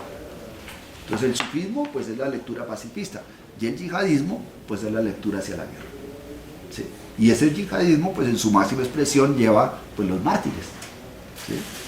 Yo no sé si ustedes vieron alguna vez en televisión una entrevista que le hacen a un alemán, y entonces el alemán dice, no, yo me vinculé al Estado Islámico porque pues yo quería tener hartas mujeres, ¿sí? Por eso me metí al Estado Islámico y me fui para allá, y llegué allá y no, lo de allá no tuve nada de eso tuvo, ¿sí? Lo único que tuvo fue la guerra. Pero lo primero que llegó, lo separaron y le dijeron, mire, ¿usted quiere ser yihadista o quiere ser mártir? Y aquí los preparamos, ¿sí? Y el mártir es un yihadista, pero que está dispuesto ya a, digamos, a ir al suicidio, digamos, ¿sí? El otro es un yihadista que también está dispuesto a morir, pero mueres en un combate, ¿sí? Que es distinto, ¿sí? Y entonces él dice, no, yo prefería ser yihadista. Y entonces él termina metido en todo el tema de salud y después en una de esas logra escaparse. Y llega y vuelve a Alemania y en Alemania cuenta la historia. ¿Sí? Entonces con esto lo que quiero decir es que estos que están actuando en Europa no son de estas regiones, son europeos. Sí, son europeos y hay una crisis entonces en este momento y frente a esa crisis están actuando. Y entonces él dice, hombre, desarrollemos una política distinta porque así lo que estamos generando es que esto cada vez sea peor. ¿Sí? Lo que hay que examinar es la primacía de la UMA, la comunidad musulmana desterritorializada sobre cualquier otra comunidad. ¿Es posible la república cuando uno depende de otra comunidad espiritual y religiosa? Antiguamente los judíos, que sin lugar a dudas también formaban una comunidad espiritual y religiosa, supieron formar una comunidad republicana. Pienso en Raymond Aron. La mejor forma de luchar contra la islamofobia es construir un Islam republicano. ¿Sí? El Corán no separa jamás el Islam y la política, la religión y el Estado. Por otra parte, la Sharia es la ley coránica que por lógica se impone cuando uno quiere vivir íntegramente según el Corán. El intelectual que dice no hace sino repetir lo que hay en los textos, que los hombres interpreten el texto como quieran, según el espíritu o según la letra. Vivir según el espíritu del Islam permitirá elegir en el Corán los hadices y la sira que quieren la paz, pero eso no será vivir según la letra, que supondría elegir entre esos textos reconocidos como sagrados por todos los musulmanes aquello que propugna por la guerra. Esta obsesión de instrumentalizar el Islam es mucho más responsable y culpable que los intereses que tratan de pensar en la realidad. Si nos limitamos a la sira, y ningún musulmán que yo sepa ha considerado jamás que se trate de una falsificación, sino que todos reconocen que narra la verdad, la vida del profeta, encontramos en ella esta información que someto a su reflexión. Cuando vuelve de Medina, Mahoma le notifica a su sobrino que le decía que solo había encontrado entre los combatientes a ancianos sin cabellos que los ha degollado. Y luego lo siguiente, en cuanto a Uqba, que le pregunta antes de morir, Mahoma, ¿quién alimentará a mis nietos? El profeta le contesta, el fuego, y le corta la cabeza. Y a continuación esto, el profeta judío Ka'b ibn Ashraf, que escribió unos textos indignados tras el asesinato de los suyos en Bar, fue apuñalado hasta la muerte por orden de Mahoma. Y acto seguido, el marido de Kafilla se niega a decir dónde esconde su tesoro, los musulmanes lo torturan y luego le cortan la cabeza. Y otra información más, Uyab es conducido ante el profeta con las manos atadas, rajado por todas partes, y Mahoma le dice, no siento en absoluto haber sido tu enemigo, y luego le corta la cabeza. Y esta última, cuando la batalla del Foso, en la que se enfrentan judíos y musulmanes, Mahoma se propone poner fin a 3 años de guerra larvada con los judíos venciendo en el combate.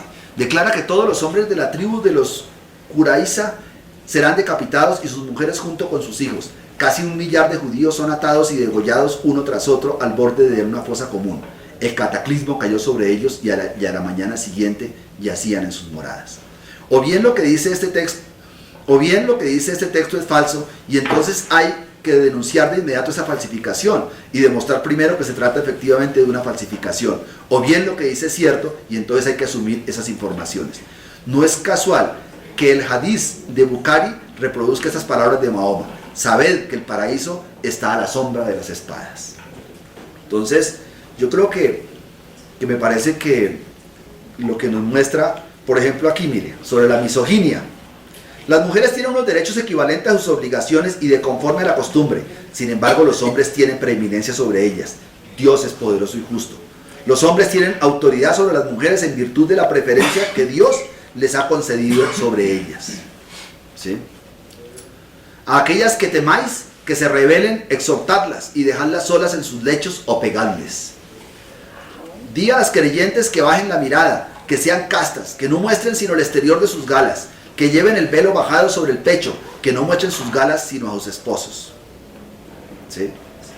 Entonces, digamos, lo que está diciendo es que él es partidario de una ética que prohíbe absolutamente sin ninguna restricción el homicidio, el crimen, la pena de muerte en todas sus formas, desde la venganza personal del talión al bombardeo de ciudades llenas de inocentes ordenada por ciertos estados, pasando por una pena de muerte cualquiera que sea su fórmula, de estado o terrorista. Por eso no me reconozco en los textos sagrados porque justifican las masacres, ni en los otros textos no sagrados profanos cuando también la justifican.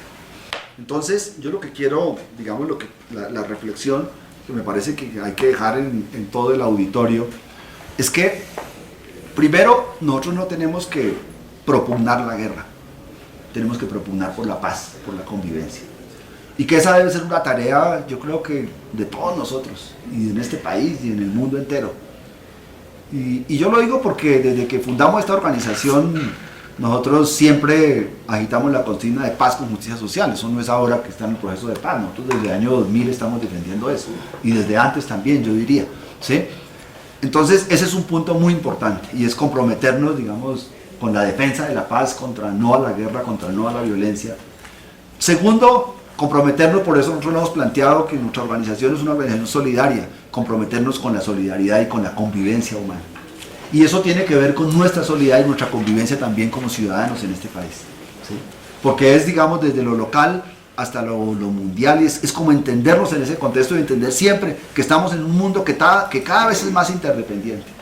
Y que si bien es cierto, hoy las teorías de la independencia están en crisis, como lo dijo el mismo presidente Trump el día de su posesión, dijo: aquí vamos a tener una política internacional fundamentada en el realismo, o sea, en los intereses de nuestro propio país, ¿sí? Y no en los intereses de la interdependencia. De todas maneras, la interdependencia sigue vigente y cada vez tiene más dinámicas, y fíjese que él mismo, sus propias decisiones hoy en día están siendo cuestionadas precisamente porque él no es una autoridad solitaria, sino que está y depende de otros poderes, ¿sí?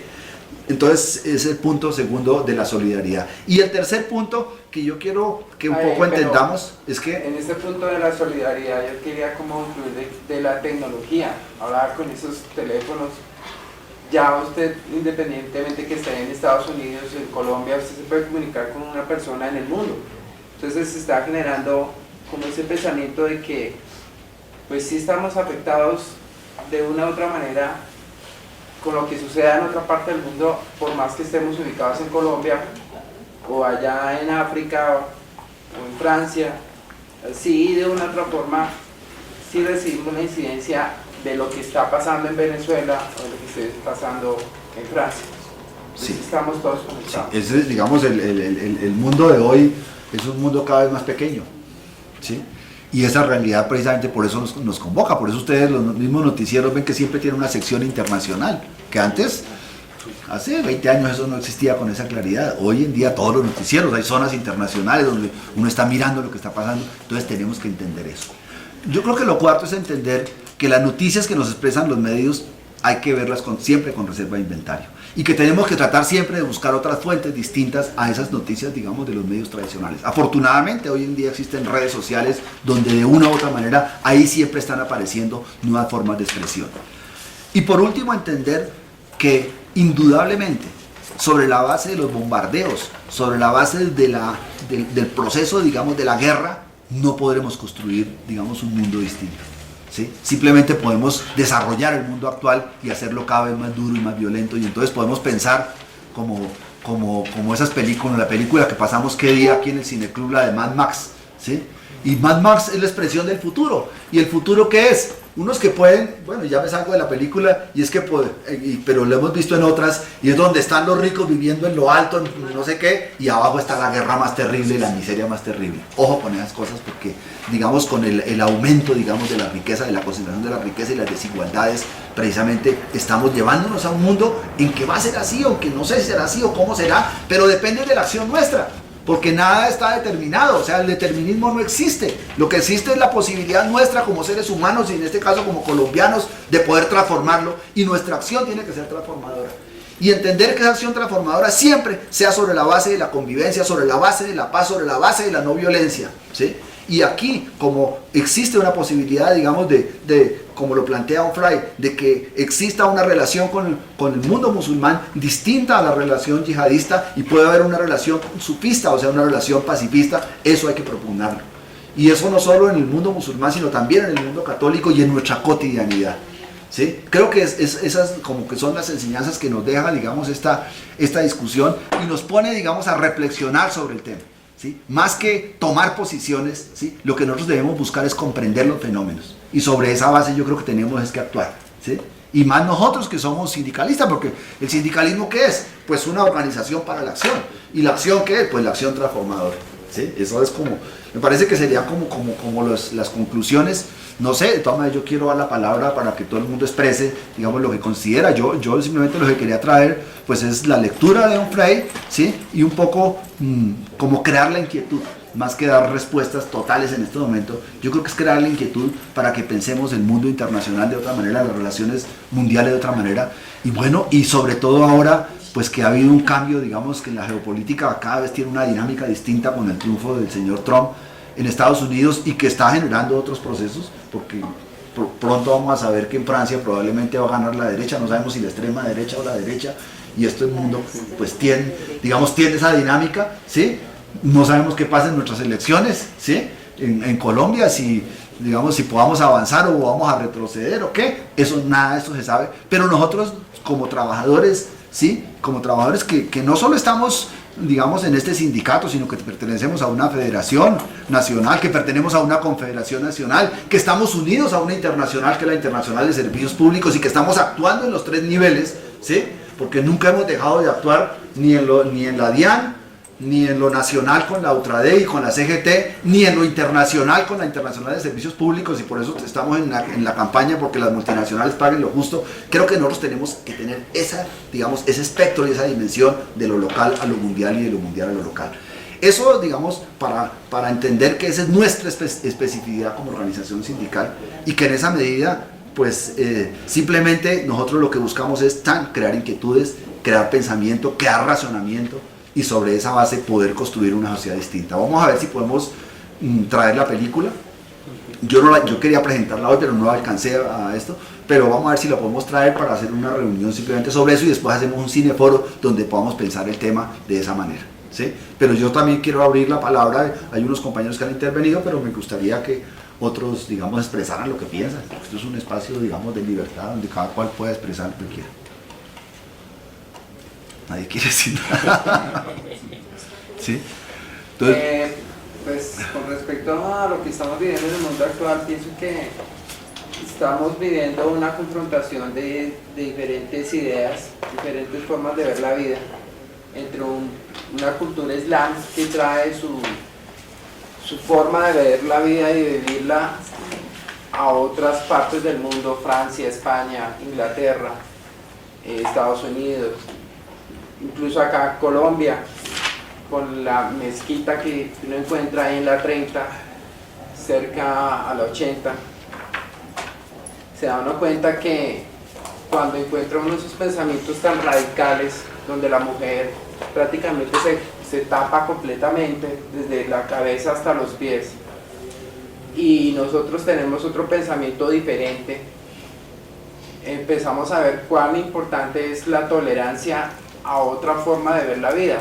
Sí, de pronto en Estados Unidos nos tomen ventaja aquí a nivel de Colombia, pero pienso que, digamos, en situaciones como Francia y España, que tienen ahí pasando el mar a todos esos árabes con un pensamiento tan radical, pues de una u otra forma nos lleva como a confrontarnos con esas diferencias de pensar, de ver la vida. Simplemente quisiera como agregar un mensaje que dice: no siempre se calla para guardar silencio, se calla para conservar la paz. A veces estar en paz es mucho mejor que tener la razón. Ese es un pensamiento donde de pronto la gente dice, bueno, pero digamos que hasta ahí yo puedo llegar como a tolerar o buscar mostrarle al otro que yo, aunque no pienso igual, pues me trato de mantener una posición pacifista. Pero ante una situación donde hay guerra, donde el Estado Islámico muestra que si yo pienso diferente voy y le pongo una bomba, pues yo digo que es como una confrontación donde nos muestra que estamos en un mundo actual donde sí estamos interrelacionados los unos con los otros, y donde sí es bueno entrar como en este tipo de reflexión para ver hasta dónde yo puedo ceder mis derechos o no, porque el otro piense diferente. sí, yo a eso le diría 2 cosas que plantea Onfray. Onfray dice, finalmente no se trata tanto de que lleve la burka o no. Yo recuerdo, me impresiona la primera vez que yo vi en un supermercado en Estados Unidos una señora, una joven con la burka puesta, me impresionó eso. incluso le tomé una foto sin que se diera cuenta. Y entonces, pero él dice, mire, el problema no es ese, el problema es que está pensando. Porque puede tener eso, pero si tiene una mirada pacifista, pues no hay problema. O sea, nosotros no podemos, y es un poco lo que tenemos que mirar, y es que toda esta gente migrante que son gente, digamos, desplazados, como nosotros desplazados, es gente que no cree en la guerra. Y que probablemente la mirada de toda esta gente que llega a Europa en esas grandes migraciones, ¿sí? Son gente pacifista, ¿sí? No son los que están metidos en la guerra, porque si hubieran estado metidos en la guerra, se quedan en la guerra, ¿sí? Y siguen haciendo la guerra, ¿sí? Entonces, ahí, digamos, eso es lo que tenemos que rescatar, ¿sí? Porque lo que tenemos que rescatar es su mirada pacifista y respetar pues su diversidad. E indudablemente hay otras luchas que tendrán que librarla, que es la lucha de la mujer, que es la lucha, digamos, contra contra esos otros modelos, digamos, que tienen cuestionamientos y que ellos critican, ¿sí? Por ejemplo, y que incluso la misma religión católica, mire por ejemplo todo el cuestionamiento que hace la Iglesia Católica del homosexualismo. Y ayer un cura estaba diciendo que en el Vaticano el 50% son homosexuales. Entonces dice uno, bueno, ¿sí? Se queda uno pensando, ¿sí me entiende? Entonces lo que quiero decir es que es construir una sociedad de tolerancia. Y es entender que toda esta gente que sale desplazada, ¿sí? Es por el contrario, la gente de la paz, la gente que no quiso la guerra. Y entonces por eso hay que acogerlos, por eso hay que ayudarlos, por eso hay que apoyarlos. Y entonces no puede verse este migrante como un peligro, ¿sí? Sino tiene que verse como una persona que está en unas condiciones muy difíciles y que llegó a otro país a buscar, pero también llegó a trabajar y llegó a construir una sociedad distinta. Y entonces ese país también tiene que darle una acogida y darle unas condiciones, y más cuando necesita mano de obra, como en el caso de estos países desarrollados. Entonces precisamente es otra mirada la que tenemos que mirar, la que tenemos que tener, perdón, ¿sí? ¿Sí? Creo que es un poco eso, ¿sí? Pero sí estoy de acuerdo con lo que dice el compañero, ¿sí? Es sobre la base de construir tolerancia, porque si no, no podemos, ¿sí? Bueno, buenas tardes, porque llegué un poco tardecito, pero ahí más o menos pues escuché lo que tú le hablabas sobre el Islam. Entonces yo quiero traer a cotación un escritor indio que se llama Fareed Zakaria. Fareed Zakaria desde el 2009 venía advirtiendo que el mundo tenía que prepararse a un post-Occidente, porque pues Occidente iba cayendo económicamente, Estados Unidos posiblemente iba a cerrarse por pensamientos xenófobos, o sea, lo advertía desde el 2009. Entonces el mundo tenía que prepararse hacia Japón, India como potencias económicas, y al mismo tiempo tenía que prepararse para recibir otros cultos religiosos, entre esos el Islam. Y que claramente pues Occidente, para permanecer, nos iba a vender pensamientos xenófobos fundamentados en el terrorismo, como en su momento lo hicieron con el comunismo, como que el comunismo es lo peor, pilas, ese es el terror en ese momento, el fascismo. Entonces ahorita iban a coger, apoyados en la xenofobia, la migración, para vendernos el terrorismo como para frenar el crecimiento de otras tendencias fuera de Occidente, porque pues les interesaba mantenernos en esa historia grecorromana sin mirar más allá cómo han crecido otros países u otras culturas. Pero básicamente es algo que se debería venir, y la elección de Trump pues representa aún más la caída de Occidente, contando el Brexit y todo esto que se está presentando a nivel mundial como que ya no es globalización, sino cada uno abriendo sus fronteras, como diciendo usted hasta aquí, este es el límite. Entonces va a haber un resurgimiento mundial, y en eso es que juega ya Oriente. Entonces pues quería como complementar con eso. ¿Qué más? Las cabezas más brillantes, ¿qué quieren decir? Bueno, pues entonces vamos a tomar el cafecito. Creo que tanta carreta ahora es hora de como que descansemos. Gracias, compañeros.